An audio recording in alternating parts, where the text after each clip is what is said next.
आपण सगळे नेहमीच खातो, त्याच्या काड्या आपण फेकून देतो, पण तसं न करता हा ठेचा तुम्ही एकदा घरी करून पहा। मी संगीता जोशी, माझ्या संगीताच किचन या युट्यूब चॅनलवर तुमचं स्वागत आहे। ही कोथिंबीर घ्यायची, ह्याला एक 10-12 मिरच्या घ्यायच्या, या जरा तिखट मिरच्या त्याच्यामुळे या कमीच घ्यायच्या, पोपटी असतील तर जास्त घ्यायच्या।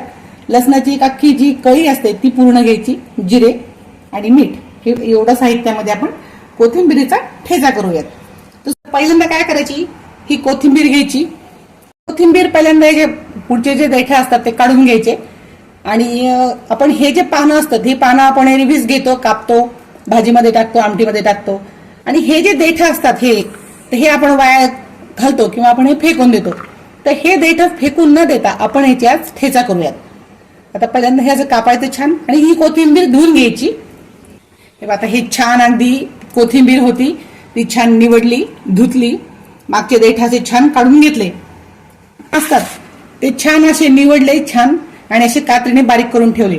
हे पानं आपण नंतर भाजीला वगैरे आपण घालतो, पण हे जे सहसा देठ असतात तर हे आपण फेकून देतो, पण हे फेकून नाही द्यायचे, ह्याचा आपण ठेचा करूयात। आता काही नाही, हे मी सध्या बाजू ठेवते। हे आपण सगळं एकदा फक्त मिक्सर मध्ये काढायचं।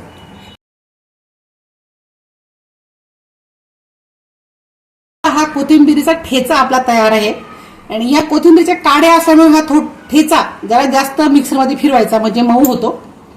आणि माझा व्हिडिओ आवडला असेल तर माझ्या व्हिडिओला लाईक शेअर करा आणि माझ्या चॅनलला सबस्क्राईब करायला विसरू नका।